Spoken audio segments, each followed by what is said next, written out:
अस्सलाम वालेकुम जी। तो स्टूडेंट्स, हमारा आज का टॉपिक है सेंटेंस मेकिंग, और उस पर हम देखेंगे, इसके पीछे इसका बैकग्राउंड देखेंगे कि सेंटेंस बनाने से पहले हमें हमारे लिए क्या चीज़ सीखना जो है वो ज़रूरी है। तो सबसे पहले ये है कि हम ये देखेंगे कि इंग्लिश के अंदर जो लेटर्स हैं उनका बेसिक यूज़ क्या है। उसको अगर हम देखें तो जब हम डिफरेंट लेटर्स को आपस में जोड़ देते हैं तो वो क्या बन जाते हैं, वर्ड्स की फॉर्म में हमारे सामने आते हैं, ठीक है। और जब यही वर्ड्स एक जामे सेंस देने लग जाएं, यानी कि वर्ड्स जो हैं, जब दो या दो से ज़्यादा वर्ड्स जो है जब हम उनको इकट्ठा कर देते हैं और वो एक कंप्लीट सेंस देने लग जाते हैं तो वो सेंटेंस बन जाता है, ठीक है। अगर हम इसकी डेफिनेशन की बात करें तो इसको हम इस तरह से देख सकते हैं कि a group of words that makes a complete sense, यानी अल्फाज का ऐसा मजमूआ जो क्या करता है, एक मुकम्मल सेंस देता है, जिसको पढ़ने से, सुनने से या देखने से समझ आती है कि इसमें क्या बात की जा रही है, तो वो सेंटेंस कहलाता है। इसमें अगर हम एग्जांपल देखें तो गॉड इज़ वन, यानी अल्लाह एक है, तो यहाँ पे इससे हमें बात समझ आती है कि ये कंप्लीट सेंटेंस है। नेक्स्ट हम बात करते हैं पार्ट्स ऑफ सेंटेंस, सेंटेंस के हिस्से कितने हैं, ठीक है। तो बेसिकली इसके दो पार्ट्स हैं, ठीक है।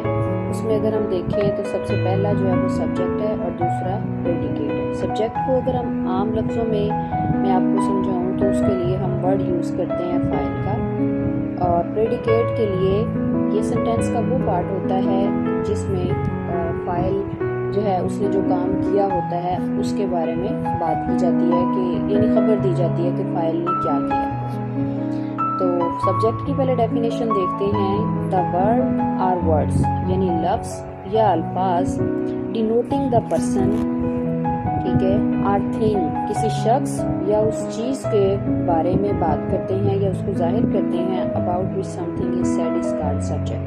तो वो चीज़ क्या कहलाती है, सब्जेक्ट कहलाती है। यानी किसी भी सेंटेंस के अंदर जिस शख्स या चीज़ के बारे में कोई बात बताई जाती है या कोई चीज़ कही जाती है तो वो क्या कहलाता है, सब्जेक्ट कहलाता है।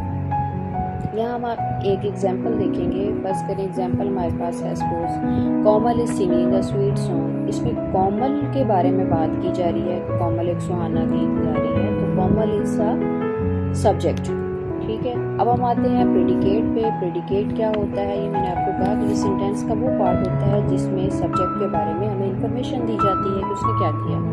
It is the part of sentence which tells us something about the subject, जो हमें बताता है कि सब्जेक्ट ने किया क्या है, ठीक है। सब्जेक्ट के बारे में हमें इंफॉर्मेशन देता है।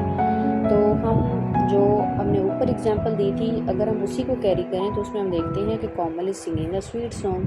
तो इसमें जो कोमल है आपके पास, ये क्या है, ये आपका सब्जेक्ट है, और इसमें जो सेकंड पार्ट है इसका, is a singing a sweet song, तो ये क्या कर रहा है, ये आपको इंफॉर्मेशन दे रहा है कोमल के बारे में। इसको हम देखते हैं तो ये हमारे पास यहाँ पे कंप्लीट सेंस दे देता है कि Komal is singing the sweet song. इसमें जो पहला पार्ट है, फर्स्ट वर्ड है आपके पास, वो कोमल है, वो सब्जेक्ट को जाहिर कर रहा है, और जो बाकी का पार्ट है सिंगिंग द स्वीट सॉन्ग, ये किसको जाहिर कर रहा है, ये प्रेडिकेट की बात कर